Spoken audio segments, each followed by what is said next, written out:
నమస్కారం అండి. నా పేరు రమేష్. మాది ఇక్కడ యామలపల్లి బేవనల్లి ఇండోపూర్ తాలూకా అండి. మేము ఇక్కడ 3312 అనే రకము మొక్కజొన్న చేసామండి. మాకు లాస్ట్ టైము శాంపుల్ ఇచ్చారండి 3312. ఆ శాంపుల్ ఇచ్చేసారు, బాగా వచ్చిందండి. 22 క్వింటాలు వచ్చిందండి ఒక ప్యాకెట్కి వచ్చి. ఇప్పుడు అదే మళ్ళీ 6 ప్యాకెట్లు తెచ్చి 3 ఎకరాలు పెట్టామండి. ఇప్పుడు ఇలాగా బాగా వచ్చింది, వరుసలో బాగా వచ్చినవి.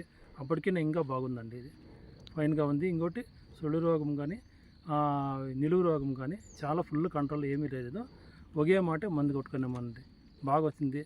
ఈల్డ్ బాగుండేది, అప్పటికన్నా లాస్ట్ కింద బాగుందండి. ఇప్పుడు ఎంత దిగుబడి రావచ్చు అని చెప్పి ఎక్స్పెక్ట్ చేస్తున్నారన్న? లాస్ట్ టైం మీరు ఒక ప్యాకెట్కి నా ప్యాకెట్ వచ్చి 22 వచ్చింది. ఇప్పుడు ఒక 24-25 రావచ్చు ఒక ప్యాకెట్కి వచ్చి అప్రాక్సిమేట్ మేము అనుకున్నామండి. అంటే అప్పటికిన్నా బాగుందండి, గింజ నాణ్యత కానీ బాగా వరుసలు కానీ బాగుండేది. 16 వరుసలు ఉన్నాయి, 16-18 వరుసలు ఉన్నాయి. ఒక ఇంకొచ్చి 300 గ్రాములు జొన్నలే వస్తామండి. మేమంటే ఆల్రెడీ చేసాము. మీరు ఆల్రెడీ టెస్ట్ చేసామండి, వచ్చింది. ఇంకోటి డిసీజ్ చాలా పూర్తి కమ్మినండి, పులుపు పడేది చాలా తక్కువ అండి.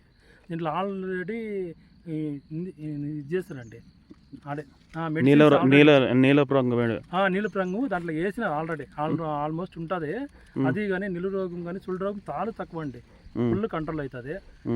ఏముంటుంది, ఒక మాట లైట్గా ఇచ్చుకుంటే చాలండి డోసు. ఇంకోటి ఫర్టిలైజర్ విషయానికి వస్తే 2 మాటలు ఇచ్చుకుంటే చాలండి. కాంప్లెక్స్ 3 మూటలు ఎకరాకు ఒక బస్తానండి వేసింది. అంటే మనకి ఎరువులు కూడా చాలా తక్కువ, తక్కువ అండి. ఒక కాంప్లెక్స్ 1 మూట, యూరియా 2 మూటలు వేసుకున్నాం అంతేనండి. ఫస్ట్ టైం ఒకట, సెకండ్ టైం ఒకట, తలైన కూడా అంతేనండి. ఇంకేమేమి చేయలేదు. మిగిలిన రైతులు వేసుకోవచ్చు, ధైర్యంగా వేసుకోవచ్చు అండి. ఎలా అంటే బాగుందండి, గింజ నాణ్యత గురించి బాగుంది, పూల్లో కంకు పూర్తి వచ్చిందండి. ఓకే. ఓకే అండి, థ్యాంక్ యూ.